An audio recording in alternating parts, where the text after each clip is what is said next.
Hello guys, welcome back to the channel and welcome back to Elite Wrestling. तो guys finally इस week का AEW का Rampage show हो चुका है खत्म, जो कि एक AEW का Rampage special Grand Slam show था। और गाइस रेगुलर रैम्पेज शो 1 घंटे का होता है, लेकिन ये रैम्पेज स्पेशल शो था, इसलिए रैम्पेज शो करीब 2 घंटे तक चला। जिन 2 घंटे के अंदर हमें रैम्पेज शो के ऊपर कुछ बहुत ही बढ़िया चीजों के साथ कुछ बहुत ही बढ़िया मैचेस देखने को मिले हैं, जिन सबके बारे में आज इस वीडियो के अंदर हम बात करने वाले हैं और जानने वाले हैं कि इस वीक के AEW के रैम्पेज शो के ऊपर क्या हुआ। तो गाइस ये सब बातें जानने के लिए ये वीडियो एकदम आखिर तक देखना, और ऐसे ही AEW कंपनी से रिलेटेड हर एक न्यूज, रूमर और अपडेट और AEW कंपनी के हर एक शो का रिव्यू पाने के लिए हमारे चैनल को सब्सक्राइब करना मत भूलना। लेकिन गाइस अब ज्यादा देर ना लगाते हुए चलिए ये वीडियो शुरू करते हैं और करते हैं इस वीक के AEW rampage special Grand Slam show का रिव्यू। तो गाइस इस वीक के AEW rampage special Grand Slam show की शुरुआत AEW के मेंस डिवीजन से एक नॉर्मल 1-on-1 मैच से हुई, जहां पर CM Punk पावरहाउस हॉब्स को फेस कर रहे थे। और फाइनली इस मैच के अंदर CM Punk अपना क्लासिक लुक वापस लेकर आए हैं, क्योंकि इस मैच के अंदर CM Punk पैंट्स के अंदर नहीं बल्कि ट्रंक्स के अंदर रेसल कर रहे थे, जो देखकर काफी अच्छा लगा। लेकिन गाइस जहां तक बात है इस मैच की, तो ये मैच स्टार्ट होते ही CM Punk ने पावरहाउस हॉब्स के ऊपर अटैक करना स्टार्ट कर दिया। और यहाँ पर CM Punk पावरहाउस हॉब्स के पैरों के ऊपर अटैक कर रहे थे, लेकिन फाइनली पावरहाउस हॉब्स ने इस मैच के अंदर अपना कमबैक किया। और यहाँ पर पावरहाउस हॉब्स ने CM Punk के ऊपर काफी तगड़े मूव्स लगाए। लेकिन यहाँ पर देखने में ऐसा लग रहा था कि अभी पावरहाउस हॉब्स उतने अच्छे रेसलर नहीं बने और उन्हें अपने रेसलिंग के ऊपर फोकस करना चाहिए। पर दूसरी तरफ ये CM Punk का पिछले 7 साल के अंदर टेलीवाइज किया हुआ पहला मैच था, इसलिए इस मैच के अंदर CM Punk की परफॉर्मेंस बहुत ही बढ़िया थी। और मैं तो यहाँ तक कह सकता हूँ कि CM Punk की इस मैच की परफॉर्मेंस उनके ऑल आउट पेपर के मैच से भी बहुत ही बढ़िया थी। और यहाँ पर हुक इनसाइड पर थे, इसलिए इस मैच के अंदर पावरहाउस हॉब्स के पास एडवांटेज था।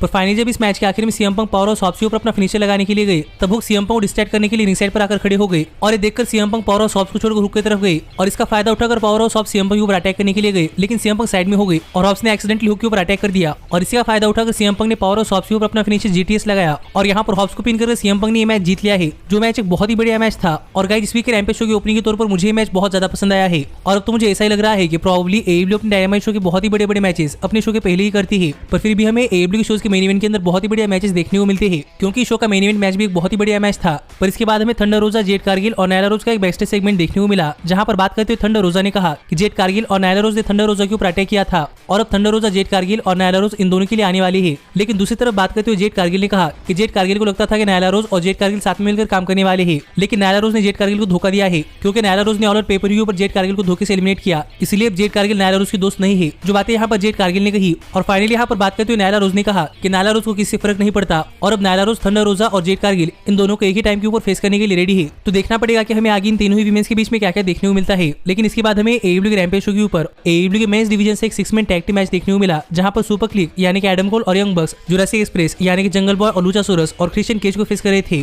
और अगर यहाँ पर हम बात करें इस मैच की, तो गाइस फिर एक बार ये मैच इस वीक रैम्पेज शो का एक बहुत ही बढ़िया मैच था और हमें इस मैच के अंदर यंग बक्स और लुचासोरस इनकी बहुत ही बढ़िया परफॉर्मेंस देखने को मिली है। और हमने ये भी देखा कि इस मैच के अंदर जंगल बॉय एडम कोल को फेस करना चाहते थे, पर मोस्टली इस मैच के अंदर जंगल बॉय और एडम कोल एक दूसरे के आमने सामने नहीं आए। पर फिर भी ये मैच एक बहुत ही बढ़िया मैच रहा और इस मैच के अंदर काफी सारे क्लोज फॉल्स भी हुए और इस मैच के अंदर यंग बक्स थे, तो आप समझ सकते हैं कि ये मैच कितना बढ़िया मैच होगा। पर इस सब के बावजूद अगर यहाँ पर हम बात करें इस मैच की विनर की, तो गाइस फाइनली इस मैच के आखिर में जब यंग बक्स और क्रिश्चियन केज रैंप के ऊपर थे, तब क्रिश्चियन केज ने यंग बक्स के ऊपर एक स्पीयर लगाई, पर मैट जैक्सन ने पीछे से क्रिश्चियन केज के ऊपर एक लो ब्लो लगाकर क्रिश्चियन केज को रैंप के साइड में फेंक दिया। और इसके बाद यंग बक्स ने जंगल बॉय को भी वहीं पर फेंक दिया। और फाइनली यंग बक्स और एडम कोल मिलकर रिंग के अंदर लुचासोरस के ऊपर अटैक करने के लिए आ गए और हमें यहाँ पर लुचासोरस का थोड़ा फर्क कमबैक देखने को मिला। पर फाइनली इस मैच के आखिर में एडम कोल ने लुचासोरस के ऊपर अपना फिनिशर पैनामा सनराइज लगाया, जिसके बाद यंग बक्स ने लुचासोरस के ऊपर अपना फिनिशर बीटी ट्रिगर लगाया और इसके बाद लुचासोरस के ऊपर अपना फिनिशर यानी कि लास्ट शॉट लगाकर यहाँ पर लुचासोरस को पिन कर एडम कोल ने अपनी टीम के लिए यानी कि सुपर क्लिक के लिए ये मैच जीत लिया है, जो देखा जाए तो एक बहुत ही बढ़िया मैच था। और गाइस मुझे ये मैच बहुत ज्यादा पसंद आया। पर हमने देखा कि ये मैच खत्म होने के बाद जंगल बॉय रिंग के अंदर आ गई और यहाँ पर एडम कोल और जंगल बॉय के बीच में हमें एक फेस ऑफ देखने को मिला।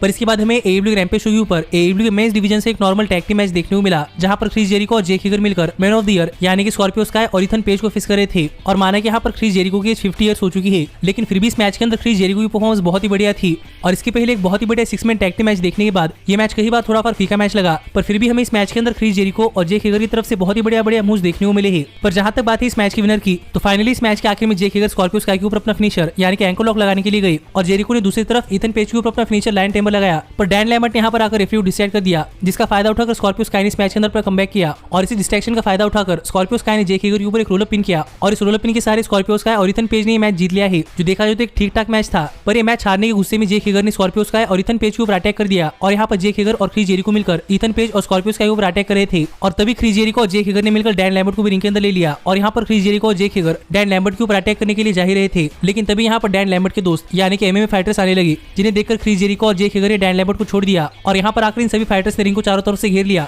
जिसके बाद इन सभी फाइटर्स ने रिंग के अंदर आकर क्रिस जेरिको और जेक हेगर के ऊपर काफी तगड़ा अटैक किया और वैसे भी MMA फाइटर्स थे, इसलिए यहाँ पर अटैक एक काफी रियल अटैक लग रहा था।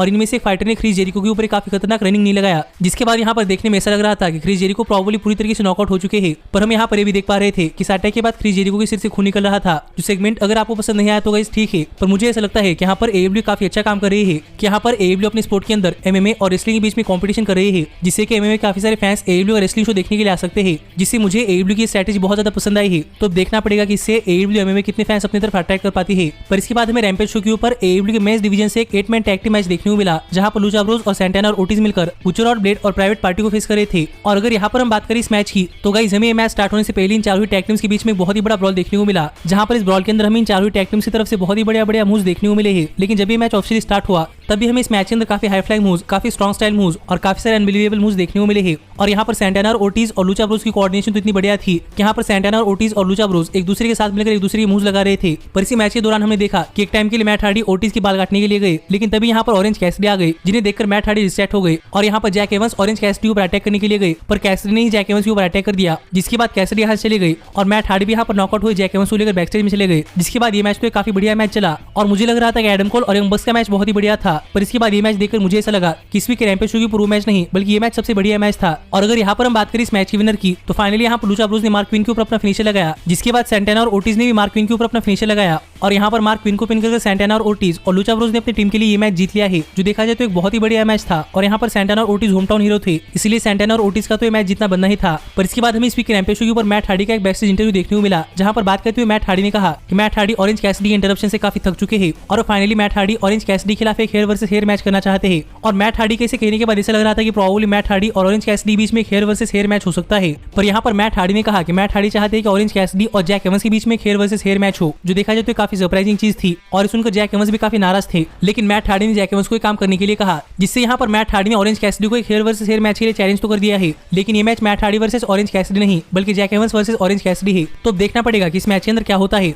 पर इसके बाद हमने देखा कि इस वीक रैम्पेज शो के ऊपर सैमी गेवेरा फ्लेगो डेल सोल के साथ मिलकर अपना क्यू कार्ड का सेगमेंट कर रहे थे, लेकिन तभी यहाँ पर मीरो आ गई और यहाँ पर आकर मीरो ने फ्लेगो डेल सोल और सैमी गेवेरा के ऊपर अटैक करना स्टार्ट कर दिया। और यहाँ पर सैमी गेवेरा ने थोड़ा फाइट बैक करने का ट्राई किया, पर सैमी के ऊपर अटैक कर मीरो ने फ्लेगो डेल सोल को दूर एक टेबल के थ्रू फेंक दिया। और इसके बाद यहाँ पर मीरो ने सैमी गेवेरा को फ्लेगो डेल सोल को दिखाते हुए सैमी गेवेरा के ऊपर अपना फिनिशर गेम ओवर लगाया। जो देखा जाए तो मीरो और सैमी गेवेरा की राइवलरी आगे कंटिन्यू करने के लिए काफी बढ़िया सेगमेंट था। और अब देखना पड़ेगा कि जब इन दोनों ही सुपरस्टार्स का मैच होता है तभी ये मैच कितना बढ़िया मैच होता है। पर इसके बाद हमें अंद्रादे इडोलो का भी एक बैकस्टेज सेगमेंट देखने को मिला, जहां पर बात करते हुए अंद्रादे ने कहा कि अंद्रादे नहीं चाहते थे कि अंद्रादे और पाक के मैच के बीच में कोई इंटरफेरेंस हो, पर चावो ने वो गलती कर दी है, इसलिए अब चावो अंद्रादे के साथ नहीं है। और अब यहाँ पर अंद्रादे ने पहले से उनके मैचेस को कहा है कि वो उनके मैच के अंदर इंटरफेयर ना करे। और अब यहाँ पर अंद्रादे पाक को एक फेयर चांस देना चाहते हैं, इसलिए यहाँ पर अंद्रादे ने पाक से एक रिमैच की डिमांड की है, जिससे कि पाक को एक फेयर चांस मिले और अंद्रादे पाक को एक फेयर मैच के अंदर हराए। तो अब देखना पड़ेगा कि क्या पाक इस रिमैच के लिए मानते हैं या नहीं। लेकिन इसके बाद हमें AEW के रैम्पेज शो के ऊपर AEW के विमेंस डिवीजन से एक नॉर्मल 1-on-1 मैच देखने को मिला, जहां पर फिनोल फ्रॉड एना जी को फेस कर रही थी। और गाइस ये मैच स्टार्ट होने से पहले एना जी ने फिनोल फ्रॉड के ऊपर अटैक करना स्टार्ट कर दिया।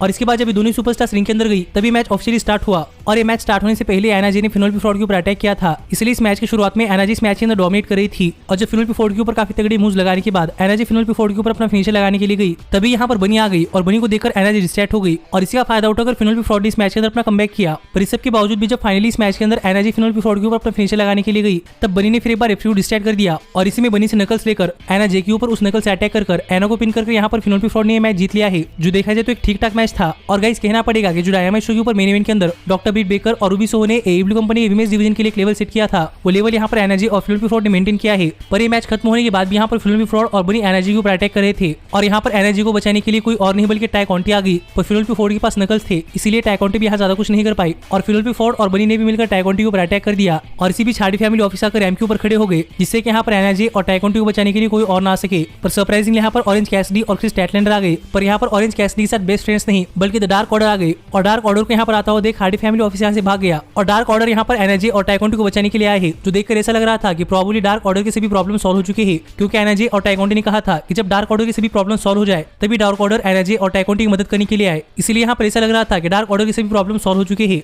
पर गाइस सरप्राइजिंगली फिर भी यहाँ पर एलेक्स रेनॉल्ड्स और इविल उनो इन दोनों ने एक दूसरे के साथ हैंडशेक नहीं किया और इविल उनो रिंग छोड़कर चले गए, जिससे ये तो क्लियर होता है कि अभी डार्क ऑर्डर के अंदर सभी चीजें ठीक नहीं है। तो गाइस अब देखना पड़ेगा कि डार्क ऑर्डर की सब चीजें कब ठीक होती है और आगे डार्क ऑर्डर की स्टोरी लाइन के अंदर क्या होता है। पर इसके बाद AEW ने अपने नेक्स्ट वीक के डायनामाइट शो और नेक्स्ट वीक के रैम्पेज शो के लिए कुछ मैचेस एडवर्टाइज किए। जो मैचेस क्या है जानने के लिए आप ऊपर आए हुए कार्ड के ऊपर क्लिक कर हमारे चैनल के एप्लीकेशन के अंदर जाकर ये आर्टिकल पढ़ सकते हैं। पर इस सब के बाद फाइनली टाइम हो चुका था इस वीक के रैम्पेज शो के मेन इवेंट का, जिस मेन इवेंट से पहले मार्क हैंडी बैकस्टेज में जॉन मॉक्सली और एडी किंगस्टन और लांस आर्चर और मिनोज सुजुकी का इंटरव्यू ले रहे थे। और यहाँ पर मार्क हैंडी ने मिनोरू सुजुकी और लांस आर्चर से पूछा कि वो जॉन मॉक्सली और एडी किंगस्टन के खिलाफ एक लाइट्स आउट मैच क्यों चाहते थे। और यहाँ पर इस सवाल का जवाब देते हुए लांस आर्चर ने कहा कि सिंपल सी बात है कि इसके पहले का जॉन मॉक्सली और मिनोरू सुजुकी का match John Moxley home town के अंदर हुआ था, इसलिए वहाँ पर जॉन मॉक्सली को एडवांटेज था। तो इस वजह से यहाँ पर लांस आर्चर चाहते थे कि मिनोरू सुजुकी को अपना मैच न्यूयॉर्क के अंदर मिले। जिस पर बात करते हुए एडी किंगस्टन ने कहा कि न्यूयॉर्क एडी किंगस्टन को होम टाउन है और अब एडी किंगस्टन और ज्यादा बातें नहीं करने वाले, एडी किंगस्टन फाइट करने के लिए चले। जो बातें कहकर एडी किंगस्टन से यहाँ से फाइट करने के लिए चले गए। और यहाँ पर बात करते हुए जॉन मॉक्सली ने कहा कि मॉक्सली भी वेट नहीं करने वाले और मॉक्सली भी फाइट करने के लिए जाने वाले हैं। जो बातें कहकर ये दोनों ही सुपरस्टार्स यहाँ चले गए। जिसके बाद फाइनली इस week Rampage special Grand Slam show का मेन इवेंट स्टार्ट हुआ, जहां पर लांस आर्चर और मिनोरू सुजुकी मिलकर एक लाइट्स आउट मैच के अंदर एडी किंगस्टन और जॉन मॉक्सली को फेस कर रहे थे। और अगर यहाँ पर हम बात करें इस मैच की, तो गाइस ये मैच एक लाइट्स आउट मैच था, यानी कि इस मैच के अंदर कुछ भी हो सकता था, जिससे कि आप मान सकते हैं कि एक तरीके से एक एक्सट्रीम रूल्स मैच है। और इसी वजह से हमें इस मैच के अंदर मिनोरू सुजुकी और जॉन मॉक्सली एक दूसरे के ऊपर स्टील चेयर से अटैक करते हुए दिखाई दिए। और एक टाइम के लिए मिनोरू सुजुकी ने एडी किंगस्टन को एक टेबल के ऊपर फेंक दिया, जिसके बाद एडी इस मैच से आउट हो गए। और इसके बाद लांस आर्चर ने जॉन मॉक्सली हाथों के ऊपर डक्ट टेप लगाकर यहाँ पर जॉन मॉक्सली के ऊपर काफी तगड़ा अटैक किया। और यहाँ पर मिनोरू सुजुकी और लांस आर्चर मिलकर जॉन मॉक्सली हाथ बांधकर मॉक्सली के ऊपर काफी तगड़ा अटैक कर रहे थे। और यहाँ पर आर्चर और सुजुकी लेदर बेल्ट और ट्रैश कैन से भी जॉन मॉक्सली के ऊपर अटैक कर रहे थे। पर इतने में एडी किंगस्टन को वापसी करने का टाइम मिला, जिसके बाद एडी किंगस्टन इस मैच के अंदर आए और हमें एक टाइम के लिए एडी किंगस्टन और मिनोरू सुजुकी के बीच में एक फेस ऑफ भी देखने को मिला। जो मैच अगर 1-on-1 मैच होता है तो गाइस ये मैच मेरा एक ड्रीम मैच होगा, पर मॉक्सली के हाथ बंधे हुए थे, इसलिए एडी किंगस्टन इस मैच के अंदर ज्यादा कुछ नहीं कर सकते थे। और फाइनली यहाँ पर लांस आर्चर एडी किंगस्टन के ऊपर स्टील चेयर से थ्रू अपना फिनिशर लगाने के लिए गए, लेकिन तभी यहाँ पर कोई थीम सॉन्ग बजा और गाइस यहाँ पर कोई और नहीं बल्कि होमोसाइड आ गए। और अगर आपने ECW देखा है तो गाइस आपको पता होगा कि होमोसाइड कौन है। पर अगर आपको नहीं पता कि होमोसाइड कौन है तो गाइस मैं आपको बताना चाहूंगा कि होमोसाइड न्यूयॉर्क के काफी खतरनाक रेसलर थे, जिन्होंने ECW कंपनी के लिए काम किया था।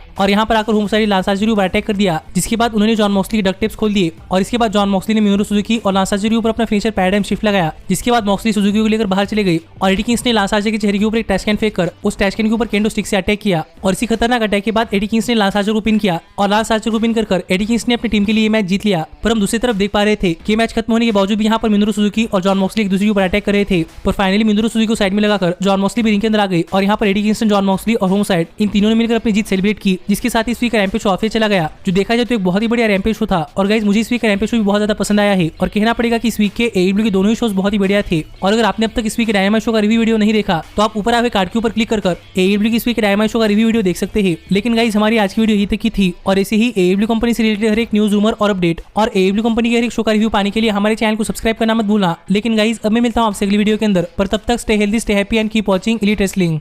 Hey, did you like that video? Click the screen for more. And where do you think you're going? Check out our official merchandise page and to support the entire cast. And thanks so much for being the elite. The elite, the elite. What, Nick, you're not going to sing it all with me this time?